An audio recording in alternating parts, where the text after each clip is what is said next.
韩寒叔叔睡觉了。我们睡觉了啊。什么硬东西？怎么把可乐在中间给彻底忘了？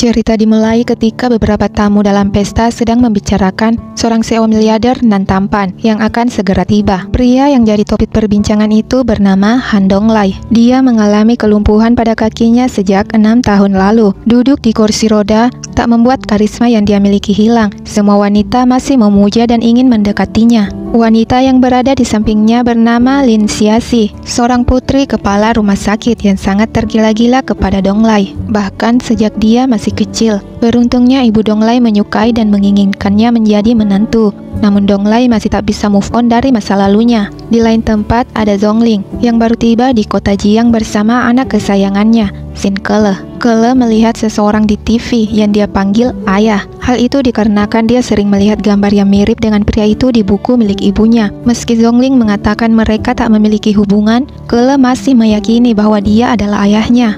Mama, 我渴了。 Zhongling meminta putranya menunggu sementara dia pergi mencari minum untuknya. Ke tanpa sengaja pergi meninggalkan tempat tersebut ketika melihat balon. Ke terus mengejar balon tersebut hingga lupa arah pulang. Zhongling yang tak melihat putranya lagi bertanya kepada semua orang yang lewat untuk menanyakannya. Sementara Ke malah melihat Han Donglai. Dia segera menghampirinya karena dia pikir itu ayahnya. 爸爸，可乐找着爸爸，可乐要跟着爸爸走。他不是你的爸爸。 Donglai terpaksa membawanya karena dia sedang terburu-buru untuk rapat. Dengan syarat Ke tak boleh menyentuhnya sama sekali. Ke terus menatap Donglai bahkan mengikuti cara duduknya. Di saat itu Donglai melihat tanda pengenal Ke yang ada di tas miliknya dan meminta sang sopir menelpon ibu Ke. Dia memberitahu bahwa anaknya ada bersamanya, namun dia harus ke perusahaan grup Dongseng untuk menemui anaknya. Mendengar seseorang menyebut grup Dongseng membuat Zhongling teringat sesuatu, namun dia tak memiliki pilihan lain selain ke tempat tersebut karena anaknya ada di sana. Ke terus menatap Donglai dan bertanya, 爸爸，你为什么要坐轮椅啊？ Donglai yang tak tahu menau tentang anak itu tak suka dipanggil ayah. 叫叔叔。 Sementara Ke masih merasa dia ayahnya. 明明是爸爸。 Namun karena melihat wajah Donglai tanpa ekspresi, Ke pun memanggilnya paman. 叔叔。妈妈。 Ke bergegas menghampiri dan mengatakan dia telah membantu ibunya menemukan suaminya. 可乐帮妈妈找着老公了。 Setelah 6 tahun berlalu, Donglai dan Zhongling bertemu kembali. Terlihat kemarahan di wajah Donglai, sementara Zhongling terlihat sedih melihat keadaan Donglai seperti itu. 把这孩子带出去。走喽。 Donglai masih sangat marah dan salah mengartikan kepergian Zhongling 6 tahun lalu. Dia mengira Zhongling pergi karena tak ingin merawat pria cacat sepertinya. Sementara Zhongling tak merasa seperti itu. Zhongling ingin menjelaskan semuanya. Akan tetapi Donglai sama sekali tak ingin mendengar alasan apapun dari Zhongling. Zhongling hanya bisa meminta maaf kepada Donglai. Donglai yang kesal berbuat kasar kepadanya. Donglai mempertanyakan alasan Zhongling datang kembali dengan membawa seorang anak. Zhongling tak mengatakan apapun. Dia hanya terus memohon agar Donglai melepaskannya. Tetapi Donglai semakin kasar kepadanya. Kilas balik, 6 tahun lalu di saat Donglai dan Zhongling masih bersama, ada seseorang yang sedang ingin mencelakai Zhongling dan mengurungnya di dalam sebuah rumah. Saat itu dia mengira dirinya terjebak. Dia terus berteriak meminta pertolongan. Lalu terdengar suara Donglai. Zhongling memanggilnya. Hingga akhirnya Donglai menemukannya dan mereka segera pergi dari tempat tersebut. Di tengah perjalanan, Donglai melihat ada batu yang jatuh ke arah mereka. Donglai refleks melindungi Zhongling hingga dialah yang tertimpa batu tersebut. Di rumah sakit, Zhongling diberitahu oleh Xiaxi bahwa kaki Donglai lumpuh. Xiaxi memberitahu Zhongling bahwa dia akan menyelamatkan Donglai dengan bantuan ayahnya asalkan Zhongling pergi dari kehidupan Donglai. Zhongling menyetujuinya, kemudian dia menemui Donglai untuk mengakhiri hubungan mereka dengan alasan Donglai tak mampu melindunginya, bahkan sekarang dirinya saja tak mampu dia lindungi. Meski Donglai terus memohon agar Zhongling tak meninggalkannya, Zhongling tetap meninggalkannya karena telah berjanji dengan Xiaxi. Kembali ke masa sekarang, Xiaxi datang untuk menemui Donglai, akan tetapi dia bertemu asisten Donglai dan Ke. 这就是东来哥哥捡回来的小孩子啊！我才不是捡的呢。 Donglai yang melihat Xiaxi segera melempar Zonglin ke lantai. Zonglin kemudian memohon agar anaknya dikembalikan, akan tetapi Donglai tak bersedia melakukannya. Zonglin terus memohon, bahkan dia rela melakukan apapun agar anaknya kembali karena Kele harus segera rawat inap di rumah sakit. Donglai sama sekali tak mengindahkan ucapan Zonglin karena menurutnya Zonglin tak mau mengikuti keinginannya untuk membuka pakaiannya. Setelah mendengar ucapan Donglai, Zonglin bersedia melakukannya demi Kele. Sebelum Zonglin membuka semuanya, asisten Donglai datang membawa Kele yang tiba-tiba pingsan. Zonglin segera membawanya ke rumah sakit. Dia memberitahu dokter bahwa Kele mengidap penyakit diabetes bawaan dan hari itu dia belum sempat diberi obat. Donglai mengaku salah karena dia tak tahu bahwa Kele benar-benar sakit. Sementara Nyonya Han yang sangat kesal melihat kedatangan Zonglin, bahkan Nyonya Han mengatai anak Zonglin sebagai anak haram. Zonglin yang tak terima dengan ucapannya berbalik memarahinya dan mengatakan kalau sebelumnya dia menghormatinya karena dia adalah ibu dari Han Donglai, namun sekarang telah berbeda dan mereka tak memiliki hubungan apapun, sehingga mereka tak berhak menyebut anaknya sebagai anak haram. Dari arah lain seseorang memanggil Zonglin. Dia pun menghampiri pria itu. Dia adalah Chumo. Dia adalah raja film yang sangat populer. Xiaxi mengenali pria itu dan memberitahu Donglai. Dokter kemudian mengambil keluarga Kele. Dokter memberitahu bahwa Kele telah terbebas dari bahaya dan bisa ditemui setelah dia sadar. Ketika Zonglin dan Chumo hendak menuju ruangan administrasi, Donglai menghentikan mereka. Dia bertanya, 他是你儿子的父亲吗？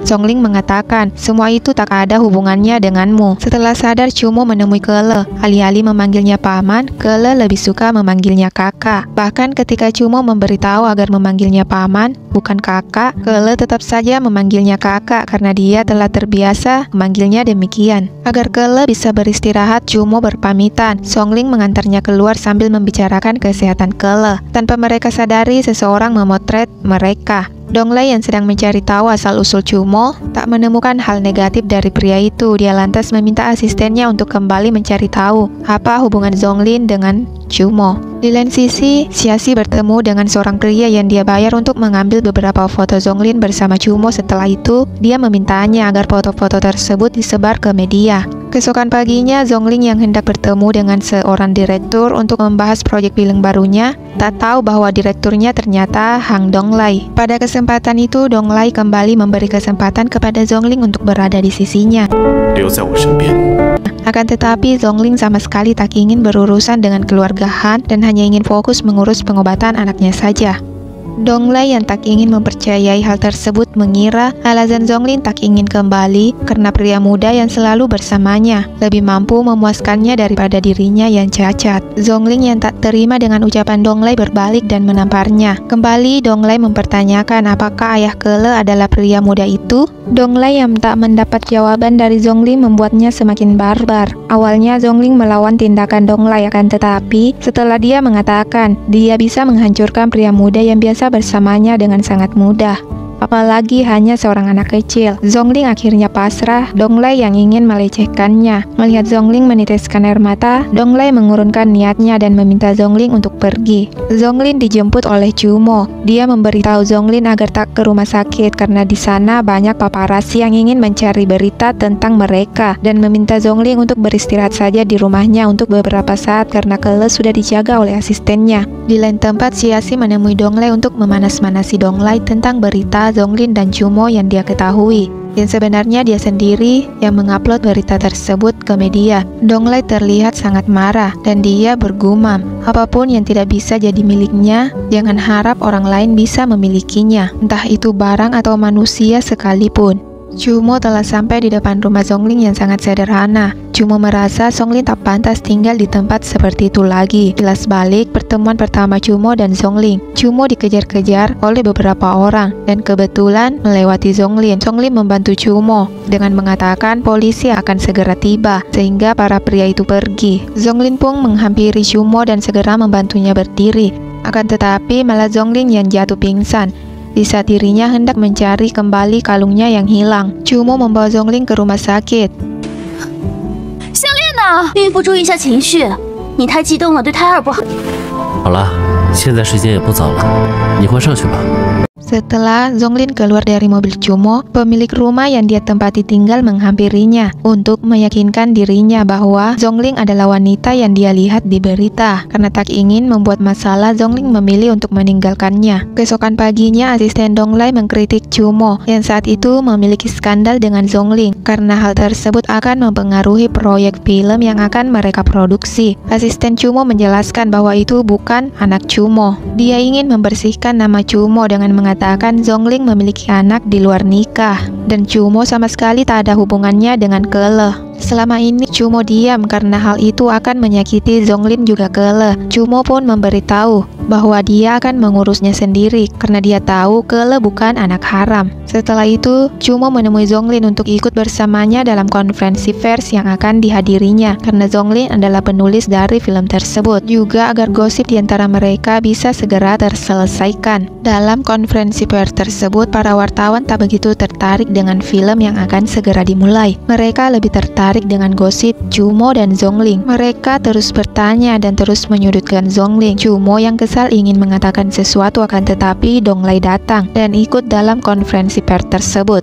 Dia menjelaskan bahwa antara Cumo dan Zongling murni hubungan pekerjaan saja dan jika ada yang mencoba menyebarkan gosip yang tidak benar sehingga proyek filmnya bermasalah, maka orang tersebut akan berurusan dengan jalur hukum. Semua reporter akhirnya terdiam, bahkan Siasi yang juga berada di antara wartawan segera pergi dari konferensi tersebut. Segera Zongling menghampiri Donglai untuk mempertanyakan mengapa dia melakukan semua itu. Karena setahu Zongling, Donglai tak ingin melanjutkan semuanya. Donglai menjelaskan bahwa skandal seorang ibu dan raja film menjadi topik perbincangan teratas selama seminggu. Mana mungkin dia menyia-nyiakan hal tersebut dan melepaskan proyek yang sangat menguntungkan bagi perusahaannya. Sebelum pergi, Donglai menginginkan Zongling yang mendorong kursi rodanya. Di rumah sakit, Siasi menemui Kele. Dia ingin mencari informasi hubungan Cumo dan Zongling. Akan tetapi Kele tak ingin mengatakan apapun karena Siasi orang asing baginya. Setelah ibunya tiba, Kele memberitahu bahwa dia tak menyukai bibi itu karena dia wanita jahat. Seorang anak kecil yang juga merupakan pasien menemui Kele untuk bermain bersama. Zongling mengizinkannya agar dia bisa berbicara berdua dengan Siasi. Siasi mengancam Zongling menggunakan anaknya yang sedang sakit karena Zongling telah berani kembali setelah berjanji takkan bertemu Donglai lagi 6 tahun lalu. Sementara Zongling juga mempertanyakan kejadian 6 tahun lalu di mana Siasi juga berjanji akan menyembuhkan Donglai. Namun nyatanya dia masih berada di kursi roda. Siasi kembali mengancam Zongling menggunakan Kele, membuat Zongling sangat kesal dan mengambil pecahan kaca di lantai kemudian mengancam balik Siasi. Zongling takkan tinggal diam jika Siasi mengganggu ketenangan anaknya. Zongling lantas mempertanyakan kejadian 6 tahun lalu yang dia alami bersama Donglai. Siasi yang ketakutan mengatakan dia tak berniat mencelakai Donglai, dia hanya ingin menjauhkan Zongling dan Donglai saja.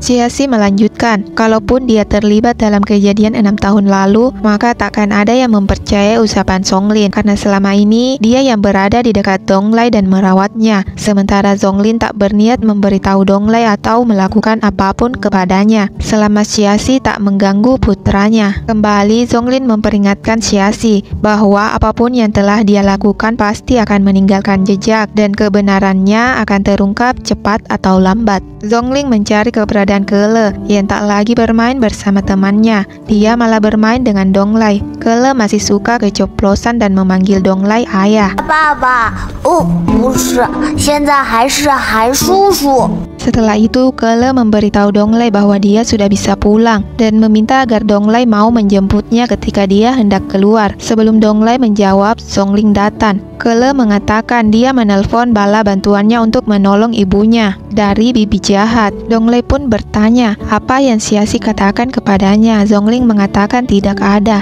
Dia datang untuk menemui ayahnya saja.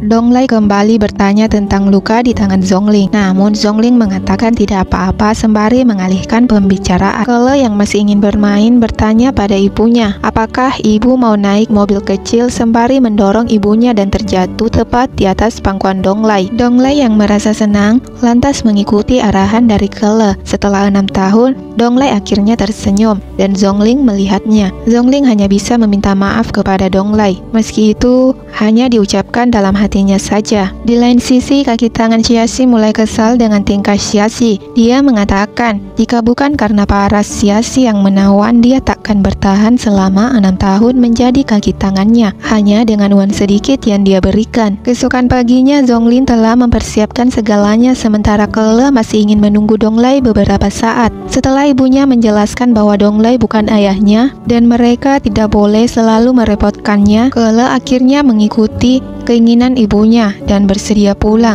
dan tak lagi ingin menunggu kedatangan Donglai. Sesampainya di rumah kontrakannya, pemilik kontrakan sudah berada di dalam kontrakan tersebut dan meminta Zonglin juga putranya keluar sambil mengatai Kele anak haram dan Zongling wanita nakal. Zongling hendak melawan dan suami pemilik kontrakan hendak melukai Zongling. Untungnya Donglai dan asistennya tiba. Dia segera menjatuhkan pria tua itu sebelum menyentuh Zongling. Kele memberitahu Donglai bahwa kedua orang itu telah menindasnya juga ibunya.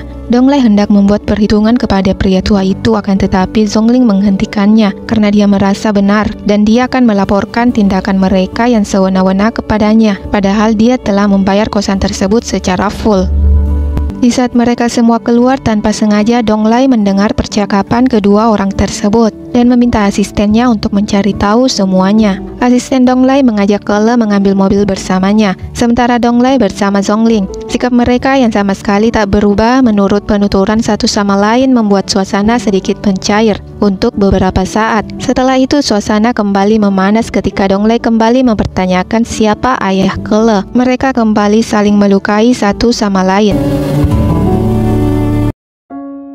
Donglai mempertanyakan apa rencana Zongling selanjutnya. Zongling akan mencari hotel untuk mereka tinggal. Donglai lantas menawarkan rumah keluarganya yang kosong untuk mereka tinggali untuk beberapa saat demi kebaikan Kele. Zongling menerimanya.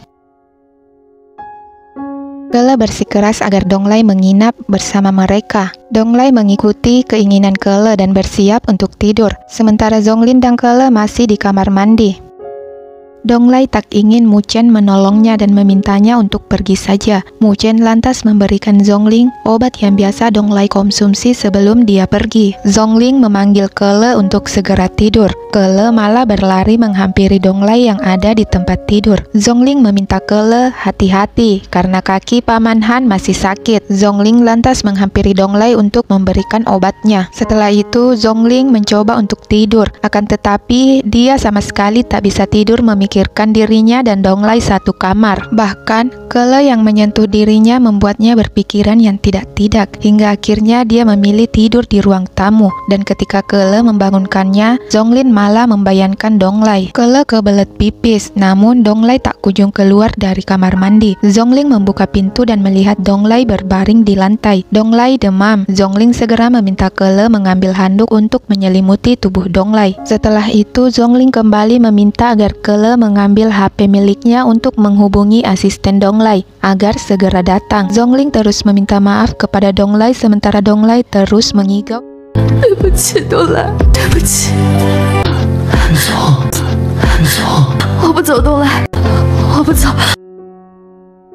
Mu Chen memberitahu Zongling bahwa sejak kecelakaan 6 tahun lalu imunitas tubuh Donglai selalu buruk. Zongling meminta Mu Chen sarapan bersama Kele, sementara dirinya akan menjaga Donglai. Kembali Donglai mengigau. 别走，别走。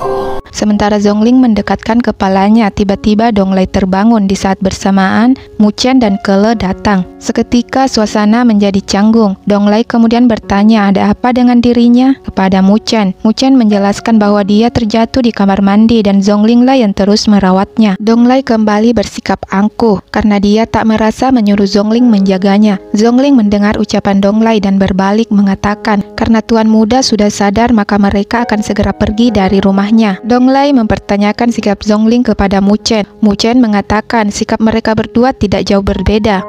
Zongling telah mempersiapkan koper milik Kele, tetapi Kele tak ingin pergi meski ibunya meminta. Kele tetap ingin tinggal bersama Paman Han dengan alasan Paman Han tidak akan mengusirnya karena Paman Han menyukainya. Kele menghampiri Donglai dan bertanya apakah dia dan ibunya masih bisa tinggal sembari merawatnya juga. Donglai mengiyakan permintaan Kele. Mereka pun masuk ke kamar berdua. Sementara di luar, Muchen memberitahu Zhongling agar Donglai juga tetap berada di tempat itu hingga operasi terakhirnya tiba. Karena jika Nyonya Han tahu keadaan Tuan Han, maka dirinya akan dimarahi. Kele bertanya kepada Donglai, apakah ibunya takkan pergi lagi? Donglai mengatakan jika Kele bersikeras untuk tinggal, maka ibunya juga akan tinggal. Kele lantas memberitahu Donglai bahwa ketika dirinya sakit, ibunya juga menangis. Berkesimpulan, mungkin karena Paman Han juga akan segera meninggal. Donglai mengatakan dia baik-baik saja dan akan segera sembuh. Kele senang dan kembali bersedih karena dirinya yang akan meninggal. Kele bercerita kalau dia selalu mendengar orang-orang di rumah sakit mengatakan dirinya akan meninggal. Kele juga mengatakan dia sangat suka permen kapas. Dokter selalu melarangnya dan Kele tak mau mendengar. Hal itu membuat ibunya selalu menangis setiap kali dia makan permen secara diam-diam. Kele melanjutkan kalau dirinya tak takut jika harus pergi. Dia hanya tak ingin ibunya sendirian jika dia meninggal karena ibunya sangat pelupa. Kele cemas ketika dia sudah tak ada lagi di sisi ibunya.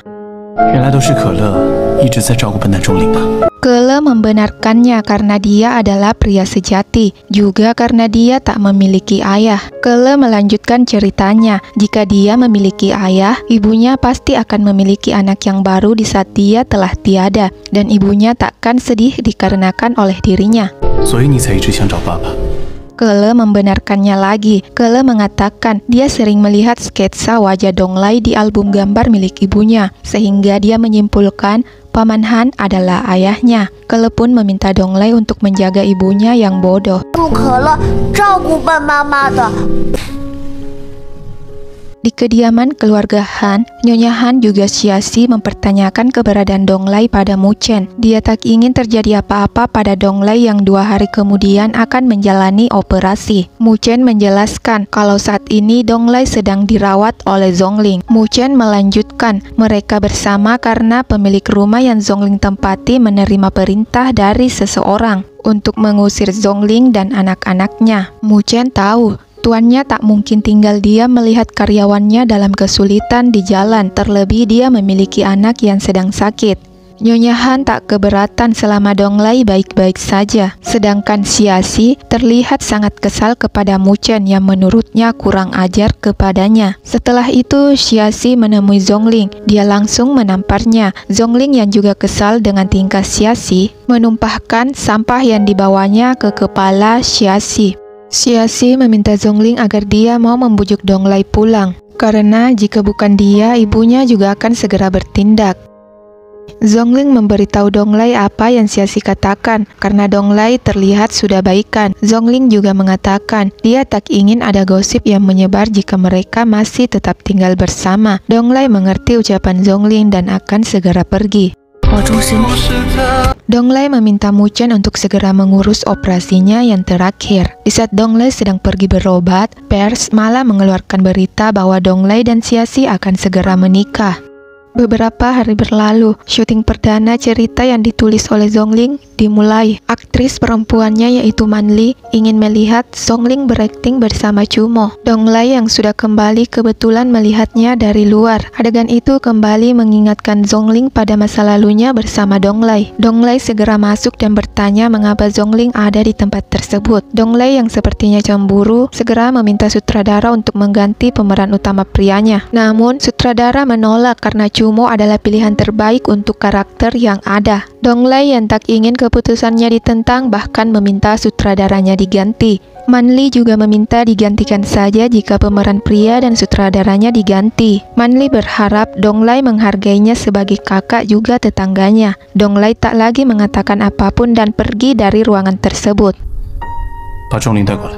Zhongling meminta Donglai tak mencampuri urusannya dan jika dia terus begitu, dia ingin Donglai memecatnya juga. Donglai lantas mengatakan jika demikian bagaimana Zhongling bisa membayar rumah yang dia tinggali juga pengobatan Kele. Pada kesempatan itu Donglai bertanya apakah dia bisa menggantikan Chumo.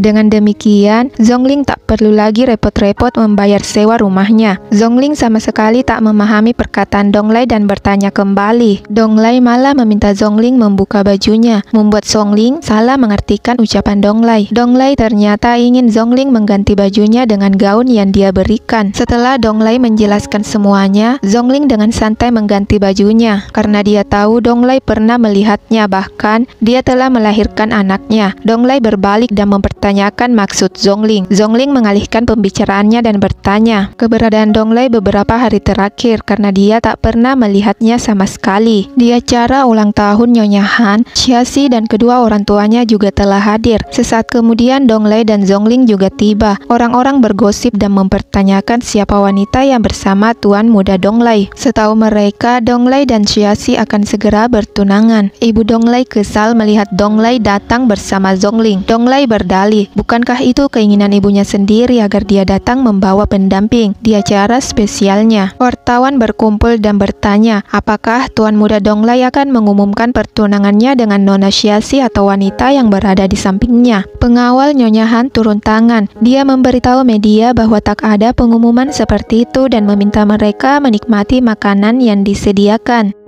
Orang tua Xiaxi mempertanyakan perlakuan keluarga Han kepada putrinya yang seakan-akan hanya mempermainkannya saja selama ini. Nyonya Han hanya bisa meminta maaf dan hendak menjelaskan semuanya. Kan tetapi, Donglai memberitahu jika dia sama sekali tak pernah menyetujui perjodohan tersebut. Perjodohan itu hanya diinginkan oleh ibunya saja, bukan dirinya. Xiaxi sangat kesal dan meninggalkan pesta. Sementara orang tua Xiaxi meminta penjelasan kepada Nyonya Han. Di tengah kecanggungan itu, Manli menghampiri Nyonya Han, kemudian mengajak Zhongling pergi untuk menghindari kecanggungan itu karena Manli ada di pihak Zhongling. Nyonya Han mencoba menjelaskan semuanya kembali, akan tetapi orang tua Xiaxi sudah merasa kesal. Mereka menemui Zhongling dan memintanya menjauhi Donglai karena Donglai adalah tunangan putrinya. Zhongling yang merasa seperti diancam mengatakan,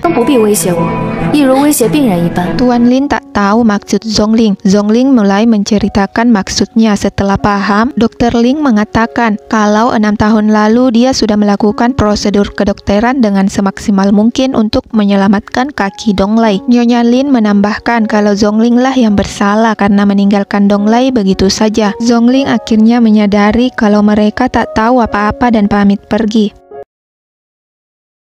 Xiaxi dihampiri oleh pria yang merupakan kaki tangannya atas kejadian 6 tahun lalu. Dia ingin bergabung dalam pesta Nyonya Han. Xiaxi mengatakan itu suatu hal yang mustahil. Tanpa sengaja, Zhongling melihat mereka berdua. Wajah pria itu mengingatkan Zhongling kejadian 6 tahun lalu. Untuk membuktikan kecurigaannya, Zhongling meminta bantuan Cumo untuk menyelidikinya. Xiaxi mengingatkan pria itu kembali kalau dia telah memberi banyak uang 6 tahun lalu, meski dia gagal menghilangkan Zhongling. Karena Xiaxi terus-terusan meremehkannya, pria itu mengatakan jika terjadi sesuatu kepadanya, dia akan memastikan Xiaxi akan ikut terseret, bukan hanya dirinya saja. Kele dan Donglai bertemu dan saling mengungkapkan kerinduan mereka. Donglai bertanya mengapa Zhongling pergi dari pesta tanpa memberitahunya. Zhongling merasa tak ada lagi yang harus dibicarakan. Lagi pula, sekarang Donglai dan Xiaxi telah bertunangan. Donglai menjelaskan dia tak tahu apa-apa tentang pertunangan tersebut karena dia baru tiba kemarin. Zhongling tak ingin ambil pusing dan meninggalkan Donglai berdua dengan Kele. Kele memperingatkan Donglai karena telah membuat ibunya marah. Donglai meminta saran kepada Kele bagaimana agar ibunya tak marah lagi kepadanya. Kele berlari mengambil sebuah album dan memberitahu setiap kali ibunya marah atau bersedih dia akan selalu menggambar. Donglai membuka album itu dan menyadari semua gambar itu adalah dirinya. Zhongling mengambil album tersebut dan mengelak. Ia mengatakan itu bukan dirinya melainkan orang lain. Donglai lantas mengatakan dia akan menginap di tempat Zhongling karena dia dan ibunya sedang tak akur. Setelah Donglai menentang pertunangannya dengan Xiaxi, Zhongling terlihat senang, namun dia tak memperlihatkan kebahagiaannya pada Donglai.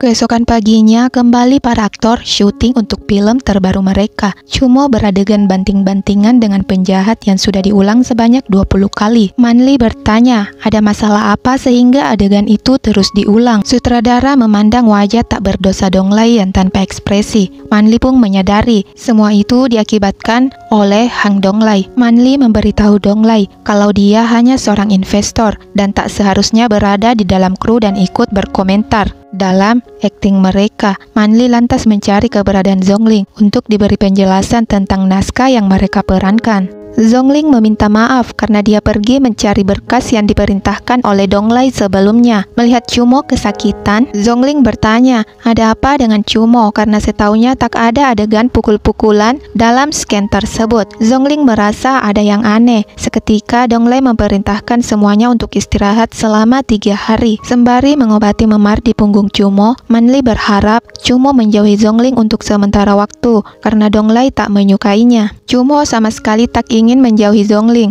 karena dia merasa tak melakukan hal buruk. Manli memberitahu Chumo di mana dari sudut pandangnya Zhongling hanya menganggap Chumo adik saja, dan hal itu terlihat sangat jelas. Zhongling kembali dan meminta maaf kepada Chumo atas perlakuan Donglai dan melibatkan dirinya. Zhongling juga membahas hubungan Manli dan Chumo yang terlihat semakin dekat. Chumo mengatakan dia menganggap Manli sebagai senior, kakak, dan teman saja. Zhongling mengatakan berarti sama dengan dirinya yang menganggap Chumo hanya adik dan dia seorang kakak. Chumo membantah dan tak ingin dianggap adik oleh Zhongling. Donglai terus mengikuti Zhongling. Dia ingin mengajak Zhongling pergi bersama. Akan tetapi Zhongling masih kesal dengan tingkah Donglai yang seenaknya saja mengubah naskah yang dia buat dengan kerja kerasnya. Donglai menyarankan agar mereka membicarakan naskah tersebut bersama sehingga apa yang mereka inginkan bisa terrealisasikan. Zhongling setuju, akan tetapi dia belum bisa ikut karena telah berjanji untuk makan bersama Kele. Donglai mengatakan dia juga belum makan dan mereka bisa makan bertiga. Nyonya Han bertamu ke rumah Zhongling yang saat itu hanya ada Kele seorang. Kele tak membuka pintu karena itu perintah ibunya agar tak membiarkan orang asing masuk. Nyonya Han memberitahu siapa dirinya. Mendengar hal itu, Kele membuka pintu.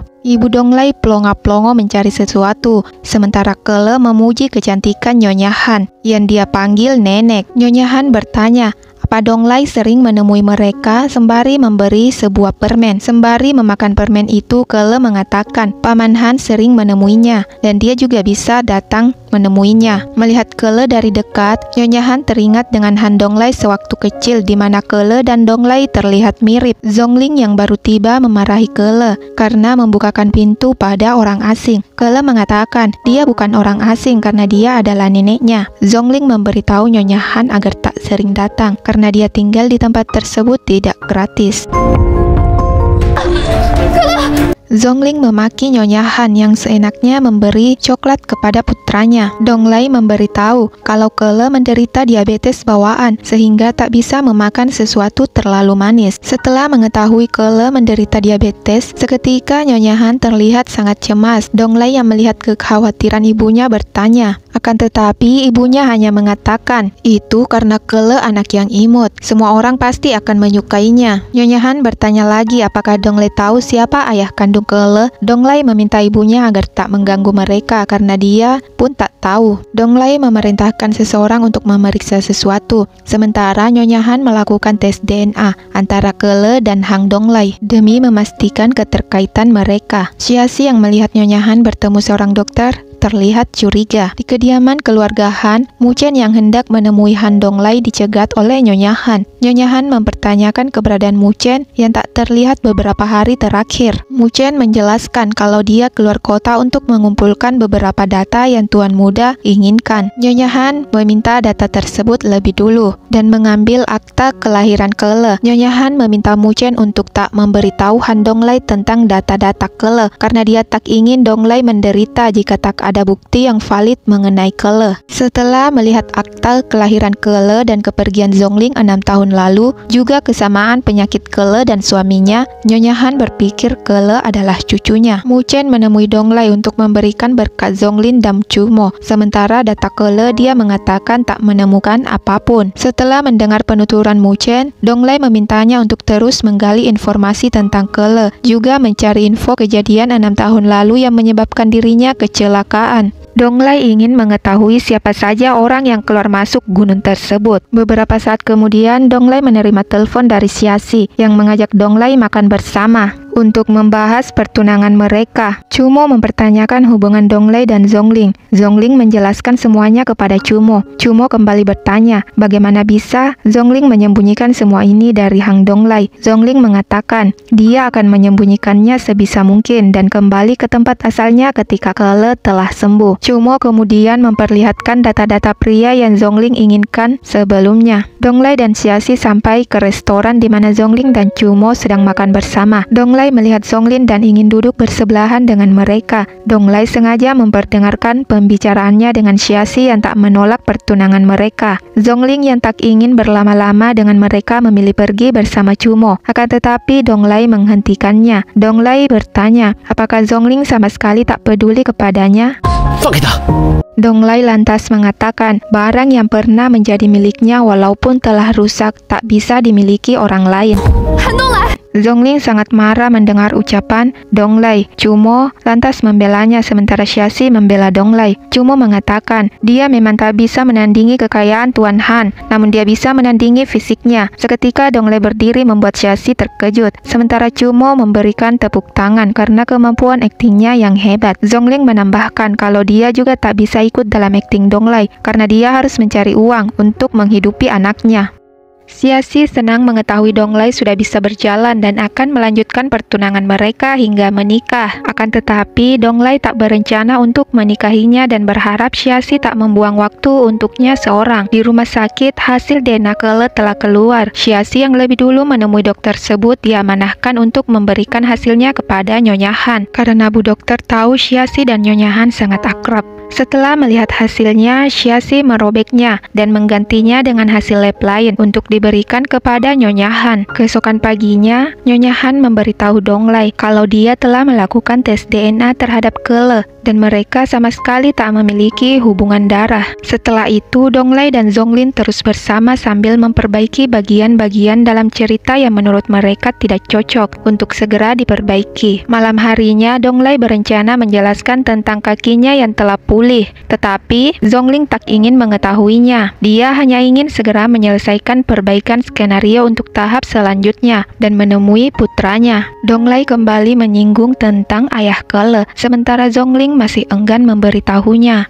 Nyonya Han menemui Kele. Nyonya Han melihat banyak kemiripan antara Kele dan Donglei semasa kecilnya. Namun Nyonya Han menyadari kalau tes DNA tidak mungkin salah. Ketika hendak meninggalkan ruangan tersebut, Kele melihatnya. Nyonya Han marah. Kele memanggilnya nenek karena dia merasa bukan nenek Kele. Nyonya Han semakin marah ketika Kele mengatakan Donglei akan menjadi ayahnya. Kele sangat sedih dan mengatakan Nyonya Han jahat. Zhongling bergegas mencari tumpangan untuk ke rumah sakit, sementara obat Kele sudah habis. Hal itu membuat darahnya mengalir keluar dari selang infusnya. Kele menahan sakit sambil menenangkan dirinya sendiri. Setelah merasa baikan, Kele berusaha mengambil botol infusnya dan menemui perawat. Setelah suster mencabut jarum di tangan Kele, mereka membawa Kele kembali ke kamarnya. Suster memberitahu Kele kalau dia harus menerima 1 suntikan lagi dan mereka ada bersama Kele. Kedua suster itu bergosip kalau orang tua sekarang begitu memikirkan uang daripada anaknya sendiri. Kele yang mendengar percakapan itu mengatakan ibunya tidak seperti itu. Ibunya sangat menyayanginya, bahkan ibunya bekerja keras demi dirinya. Kele melanjutkan kalau dirinya tak mengapa jika ibunya seperti itu, karena dia anak laki-laki dan kelak dia yang akan menjaga ibunya. Suster kemudian mempertanyakan ayah Kele. Kele mengatakan dia tak memiliki ayah, akan tetapi dia ingin memilikinya agar dia bisa membagi tanggung jawab laki-laki bersamanya. Zhongling yang ternyata sudah sampai tak mampu membendung kesedihannya mendengar ucapan putranya.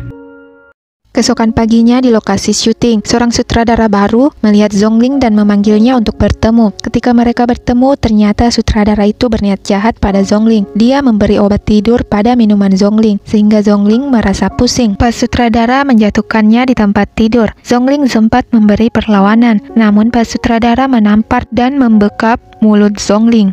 Sementara di luar, Cumo mencari keberadaan Zhongling. Cumo bertanya pada Pak Sutradara, namun dia mengatakan dia akan segera istirahat dan meminta berbicara lain kali. Tiba-tiba Cumo mendengar suara benda jatuh dan mendengar suara Zhongling memanggil. Cumo mendobrak pintu dan melihat Zhongling sudah tak sadarkan diri di tempat tidur. Cumo memberi pelajaran pada sang sutradara kemudian membawa Zhongling pergi. Kebetulan di luar gedung Mu Chen melihat mereka. Cumo memberitahu keadaan Zhongling dan bergegas membawa Zhongling ke rumah sakit. Sesampainya di rumah sakit, Mu Chen menelpon Donglai dan memberitahu apa yang terjadi pada Zhongling. Donglai bergegas ingin menemui Zhongling, akan tetapi Cumo melarangnya bertemu. Menurut Cumo, sejak Donglai datang ke dalam kehidupan Zhongling, dia sama sekali tak pernah bahagia, sehingga Cumo tak ingin Donglai kembali lagi setelah meninggalkan Zhongling 6 tahun lalu. Donglai menepis ucapan Cumo, menurutnya dia tak pernah meninggalkan Zhongling, malah sebaliknya. Donglai bertanya balik kepada Cumo, bagaimana dengan dirinya? Bisakah artis besar sepertinya memberikan kehidupan orang biasa? Cumo mengatakan, mungkin mereka berdua tak pantas untuk Zhongling. Zhongling yang masih tak sadarkan diri terus mengigau dan menyebut-nyebut nama Han Donglai. Seketika Donglai teringat ucapan Zhongling sebelumnya yang mengatakan, sejak bertemu dengan Donglai kehidupannya menjadi kacau. Donglai adalah nasib buruknya. Setelah mengecup kening Zhongling dan setelah itu Donglai pergi. Sementara Xiaxi terlihat kesal. Lagi-lagi Zhongling beruntung untuk kesekian kalinya. Kaki tangan Xiaxi datang sembari membawa kabar buruk, di mana kejadian 6 tahun lalu telah diperiksa oleh seseorang dan dia harus segera bersembunyi. Pria itu meminta uang 10 juta yuan kepada Xiaxi. Xiaxi tak berniat memberikannya karena menurut Xiaxi itu terlalu besar dan dia takkan memberikannya begitu saja pada anjing yang sama sekali tak berguna. 狗咬人可是很疼的。 Kembali ke Zhongling, dia bermimpi sedang bersama Donglai. Dalam mimpinya, Donglai berjanji akan melindunginya dan tak membiarkan orang lain melukainya. Zhongling tampak nyaman, namun wajah Donglai seketika berubah menjadi wajah sutradara mesum, membuat Zhongling terkejut. Cumo menenangkan Zhongling dan memintanya untuk istirahat. Bahkan dia telah meminta asistennya untuk menjaga Kele. Di tempat syuting, Cumo memberitahu kejadian sebelumnya kepada Manli. Manli sudah tahu bagaimana reputasi bejat sutradara itu, tetapi dia sama sekali tak menyangka kalau dia akan melakukan hal tersebut kepada Zhongling. Terlebih ketika semua orang tahu hubungan Zhongling dan Direktur Han yang tak biasa. Di luar, pas sutradara bejat itu meminta pemeran utama standby berakting. Manli meminta Cumo tetap tenang dan menyelesaikan adegan tersebut. Tanpa Manli ketahui, properti air yang akan disiramkan ke wajah Cumo adalah air panas yang telah disiapkan Pak Sutradara untuk membalas perbuatan Cumo sebelumnya. Cumo sangat kesal dan ingin membalasnya, namun Manli kembali menenangkannya karena bagaimanapun juga dia seorang sutradara. Jika gosip ini tersebar, maka hal itu akan berpengaruh pada reputasi film yang akan mereka garap. Di toilet, Cumo kembali bertemu Pak Sutradara. Dia terus memanas-manasi Cumo hingga Cumo tak tahan dan memukulinya. Cumo masih ingin memberinya perhitungan, akan tetapi Pak Sutradara sudah siap merekamnya untuk dia sebarkan kalau ada artis memukul sutradaranya. Suatu hari Donglai berencana menjebak Pak Sutradara. Dia menyewa seorang wanita untuk menggoda Pak Sutradara. Dan ketika dia lengah, Donglai membawa beberapa wartawan juga polisi untuk menangkapnya. Cumo yang masih frustasi karena tak dapat melindungi Zhongling, seketika senang melihat berita penangkapan tersebut. Begitu juga dengan Zhongling. Meski hal tersebut bisa berimbas pada proyek film yang mereka garap, tak membuat Donglai gentar dan tetap akan memproses kejahatan Pak Sutradara karena telah berani melakukannya pada Zhongling. Donglai meminta maaf kepada Zhongling karena gagal melindunginya, dan pada akhirnya mereka mencoba untuk saling memaafkan. Sementara di lain tempat, Nyonya Han yang tahu apa yang telah dilakukan Xiaxi pada Zhongling terkait kasus pemerkosaan yang hendak dilakukan Pak Sutradara, membuat Nyonya Han sedikit kesal. Namun, Xiaxi terus memohon dan meminta pertolongan Nyonya Han hingga Nyonya Han bersedia menolongnya. Pada akhirnya, atas bantuan Cumo juga Mu Chen, kejadian 6 tahun lalu menemukan titik terang. Mereka mengetahui dalang dari kejadian tersebut adalah Xiaxi. Nyonya Han menghubungi Donglai untuk pulang dan makan malam bersama Xiaxi. Donglai menurut, dia datang bersama Zhongling. Donglai tanpa basa-basi memberitahu ibunya bahwa selama ini Xiaxi telah menipunya. Akan tetapi Nyonya Han masih mempercayai Xiaxi. Bahkan ketika Zongling mempertanyakan keterlibatannya dalam kejadian pelecehan yang dilakukan Pak Sutradara kepadanya, mendapat pembelaan dari Nyonya Han yang menganggap Xiaxi terlalu mencintai Dongli dan berbuat kesalahan. Donglai lantas membahas kejadian 6 tahun lalu pada ibunya. Xiaxi ingin memojokkan Zongling, akan tetapi Zongling memperdengarkan bukti yang dia miliki kepada Nyonya Han. Bahkan Zongling memberitahu kalau 6 tahun lalu dia juga yang memintanya meninggalkan Donglai dengan jaminan dia akan menyembuhkan Donglai. Namun nyatanya tidak demikian. Xiaxi kini sangat terpojok, bahkan Nyonya Han tak lagi berpihak kepadanya. Xiaxi menjadi hilang akal dan hendak melukai Zongling. Akan tetapi Donglai melindungi Zongling sehingga dialah yang terluka. Donglai segera dibawa ke rumah sakit. Zongling terus berada di sisinya, bahkan sekarang Nyonya Han dengan tulus meminta maaf kepada Zongling karena sudah bersikap jahat kepadanya juga kala. Di luar, Nyonya Han bertemu dokter yang pernah dia mintai untuk melakukan tes DNA. Bu dokter mempertanyakan keadaan cucu Nyonya Han. Awalnya Nyonya Han tak memahami maksud Bu dokter, hingga akhirnya Nyonya Han mengetahui Kele adalah cucunya dan Xiaxi yang telah membohonginya. Zongling masih setia berada di samping Donglai dan terus merawatnya. Keesokan paginya, Donglai terus mengigau dan tak ingin Zongling meninggalkannya. Zongling meminta maaf dan mengatakan kelak dia takkan meninggalkannya lagi. Bahkan Zongling mengaku betapa dia rindu pada Donglai selama 6 tahun ini, tapi dia tak berani untuk kembali. Donglai terbangun dan ternyata dia mendengar semua ucapan Zongling. Dia mempertanyakan apakah itu benar atau tidak. Zongling menjawabnya dengan sebuah kecupan. Di saat bersamaan, Cumo datang dan melihat mereka berdua. Cumo memilih pergi dari ruangan tersebut. Setelah tahu Kele adalah cucunya, Nyonya Han kembali mendekati Kele meski Kele sudah tak menyukainya lagi. Di rumah sakit, Donglai kembali mengajak Zongling untuk memulai semuanya dari awal. Bahkan dia akan menyayangi Kele seperti anaknya sendiri dan takkan bertanya siapa ayahnya lagi jika Zongling mengkhawatirkan hal tersebut. Zongling ingin memberitahu Donglai bahwa Kele adalah anaknya, tetapi dia masih ragu dengan banyak hal sehingga dia mengurungkannya. Nyonya Han yang menunggu kedatangan Donglai diberitahu kalau Kele membawa Donglai ke rumahnya dan akan kembali keesokan paginya. Nyonya Han kembali teringat perkataannya kepada Kele yang membuat Kele tak mau lagi menemuinya. Kele yang selesai mandi ingin tidur bersama ibu dan Paman Han, akan tetapi ibunya melarang dengan alasan Donglai masih belum sembuh total. Sebelum menidurkan Kele, Zongling juga memberitahu Donglai untuk membersihkan diri dan istirahat lebih awal. Ketika Kele sudah tertidur, Donglai meminta bantuan kepada Zongling untuk mengganti perbannya.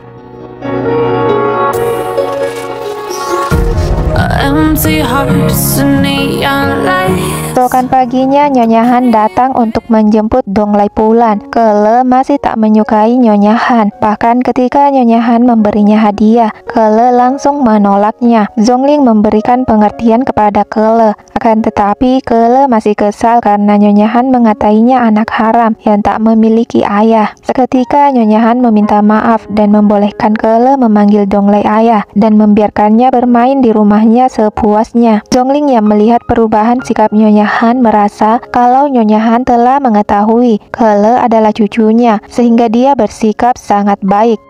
Sebelum pergi, Donglai mengingatkan Zongling akan kencan mereka berdua. Di mobil, Nyonya Han hendak memberitahu tentang siapa ayah Kele. Akan tetapi Donglai memberhentikan mobil dan menuju sebuah toko perhiasan. Dia membeli sebuah cincin untuk melamar Zongling. Sesampainya di rumah, Nyonya Han langsung memberitahu kalau Kele adalah putra Donglai. Nyonya Han marah kepada Zongling yang sama sekali tak memberitahu mereka Kele adalah bagian dari keluarga Han. Donglai meminta ibunya berhenti karena dia yang akan mengurus segalanya. Zongling sudah berada di tempat janjian mereka. Dia mengirim pesan pada Donglai. Akan tetapi Donglai mematikan HP-nya dan melanjutkan meetingnya. Sementara Zongling masih terus menunggu kedatangan Donglai. Karena sudah sangat larut, Zongling memutuskan untuk pergi saja. Di luar hujan turun dengan derasnya. Donglai yang baru tiba dihampiri oleh Zongling. Zongling terus bertanya apa yang terjadi sehingga membuat Donglai berubah begitu cepat. Donglai sangat marah pada Zongling yang tak memberitahu tentang Kele meski dia sudah bertanya ratusan bahkan ribuan kali pada Zongling sebelumnya. Donglai merasa jika ibunya tak melakukan tes DNA, selamanya dia takkan tahu Kele anaknya. Yang paling membuatnya sakit saat Kele terus memanggilnya ayah dan dia meminta Kele memanggilnya paman. Donglai merasa konyol, menyuruh anaknya sendiri memanggilnya paman dan Zhongling sama sekali tak memikirkan bagaimana perasaannya saat itu, sehingga dia tega menyembunyikan kebenaran yang ada. Meski Zhongling telah meminta maaf dan memberitahu alasan dibalik ketidakterusannya tentang Kele, Donglai sudah sangat marah dan memilih untuk pergi. Di rumah, ibu Donglai berubah 180 derajat dan meminta Donglai mencoba berada di posisi Zhongling agar dia bisa memahami karena dia tak ingin cucunya kembali dibawa pergi oleh Zhongling. Donglai semakin kesal melihat tingkah ibunya yang sebelumnya menyuruhnya meninggalkan Zhongling, kini memintanya untuk memaafkannya. Zhongling terus datang ke kantor untuk bertemu Donglai dan membawakan makanan, akan tetapi Donglai sama sekali tak ingin menemuinya.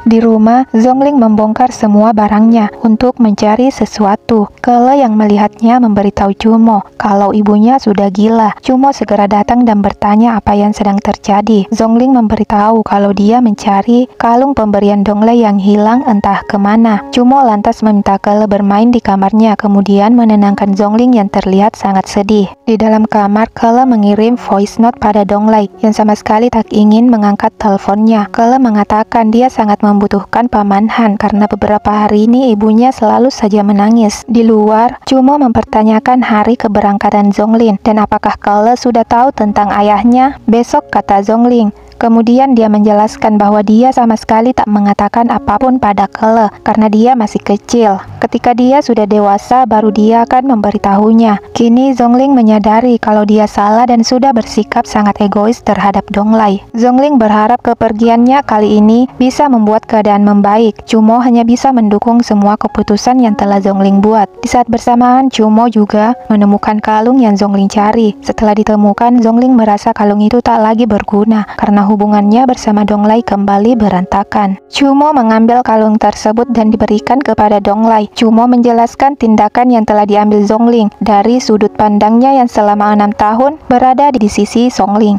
Chumo juga memberitahu kalau Zhongling dan Kele akan meninggalkan kota Jiang keesokan harinya. Dia meminta Donglai untuk memikirkan apa yang harus dia perbuat. Kilas balik, Donglai mengingat ketika dirinya memilih Zhongling dan ikut bersamanya naik bus. Meski hal itu baru dia lakukan selama hidupnya. Keesokan harinya, Zhongling dan Kele siap untuk berangkat. Di pesawat, Kele terlihat murung karena sangat merindukan Paman Han. Zhongling memberinya pengertian kalau Donglai sedang sibuk dan tak bisa bersama mereka. Ketika Zhongling kesusahan memasukkan barangnya, seorang pria menolongnya. Pria itu tak lain adalah Han Donglai. Donglai ingin memulai apa yang harusnya dimulai. Kele yang melihat Donglai sangat senang dan mengatakan,叔叔，我就知道你不会不理可乐的。 Donglai memberitahu Kele untuk tak lagi memanggilnya paman, melainkan ayah. Kele sangat senang karena dia merasa Donglai memang ayahnya. Setelah itu, Donglai mengembalikan kalung milik Zhongling yang diberikan oleh Chumo sebelumnya. Donglai meminta agar kelak Zhongling tak melepas kalung tersebut tanpa seizinnya. Dengan kompak, Zhongling dan Kele menjawab, 是，爸爸。 Di hari terakhir syuting, Donglai dan Zhongling kembali. Donglai melamar Zhongling disaksikan semua kru dan para pemain.